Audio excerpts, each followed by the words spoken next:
It starts with a flash, a white-hot blast tearing the air apart. The ground jumps. The world turns to static. For a second, there's nothing but ringing. Then the screaming comes back, the clatter of rifles, the thud of boots pounding through dust that used to be a street. The sun tries to rise through the smoke, but it doesn't stand a chance. This is Fallujah. The Marines called it the urban nightmare. Not because of how hard it was to win, but because the city itself seemed alive. It had eyes. It had teeth. Every alley was a throat waiting to swallow someone whole. You smell it before you see it. Burnt metal, diesel, sweat, gunpowder. You taste dust with every breath. Buildings lean like drunks, windows shattered, wires dangling like veins. Nothing here feels safe. The only thing louder than the gunfire is your heartbeat. They move in before dawn. Boots crunch glass. Radios whisper. The kind of quiet that makes your chest tighten. That split-second calm before the next hit. The squad stacks up at a door. Hand signal. Breach. The explosion blows dust through the hallway like a storm. Flashlight beams cut through the dark. Inside, it's somebody's home. Or it used to be. A couch split open. Plates shattered. A photo still hanging crooked on the wall. A man, his wife, 2 kids, smiling. The Marine looks at it for half a second. Then gunfire snaps him back to reality. The wall behind him explodes. He drops, rolls, fires back. Another day in the nightmare. Fallujah didn't fight fair. Every corner had teeth. Doors were wired to bombs. Toys were rigged with traps. Civilians mixed with fighters. And no one could tell who was who. Every step forward was borrowed time. By noon, the city breathes fire. Tanks crawl down streets that were once playgrounds. Choppers hover overhead, kicking up curtains of dust. Radios never stop crackling. Calls for ammo, medics, coordinates. Somewhere a sniper fires. A Marine drops. Another grabs him, drags him to cover. Bullets rip through walls, turning plaster into storms. You can hear it, the rhythm of war. Not the big explosions, but the small ones. The ones that echo inside your head and never really stop. They move again, room by room, building by building. The air inside smells like burned plastic and sweat. There's no fresh oxygen left in this place, just recycled fear. A Marine kicks open a door and freezes. On the floor, a child's shoe. Blue cartoon character on the side, laces untied. He stares at it too long. His buddy taps his shoulder. Move, always move. Outside, it's chaos. Smoke covers everything. The sun's just a rumor. Mortar rounds slam somewhere nearby. The shockwave hits your chest before your brain registers the sound. Someone shouts for a medic. Someone else is already running. Blood and dust mix into mud. You don't look down. You can't. At night, Fallujah changes shape. The city goes black, the air heavy, quiet, except for the crack of distant gunfire. You can hear dogs barking, doors slamming blocks away, the kind of silence that feels wrong, like the city's holding its breath. The Marines whisper on comms. One nods to the other. They keep low, eyes scanning windows. Every shadow could be death. They clear a house, flashbang, entry, screaming, smoke, and then silence. The dust settles, and it's just echoes, like the building itself remembers. A Marine sits by a wall, catching his breath. His hands shake, but his rifle's steady. He closes his eyes and pictures home.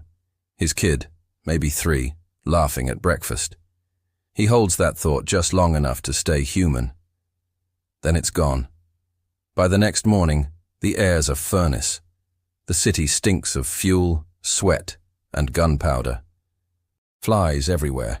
You can't eat, can't sleep, can barely think. The world's narrowed down to your rifle and the 6 guys beside you. They push deeper into the maze. An alley lined with burnt-out cars. Holes in walls big enough to crawl through. Above, rooftops crawl with movement. Friend or foe, who knows? You move anyway. The only direction is forward. Another building, another trap. The Marines breach, clear the first floor. On the second they find a man, old, terrified, hands shaking. He points downstairs. Basement. They move slow, flashlights sweeping. Down there, crates of ammo, wires, explosives. The man looks away. War doesn't have villains, just survivors. Outside, a Humvee burns. A Marine drags his wounded buddy from the flames, screaming for help. The medic's already there, tourniquet tight. The air's thick with heat and ash. He's breathing, but barely. The squad moves on, because in Fallujah, stopping means dying too.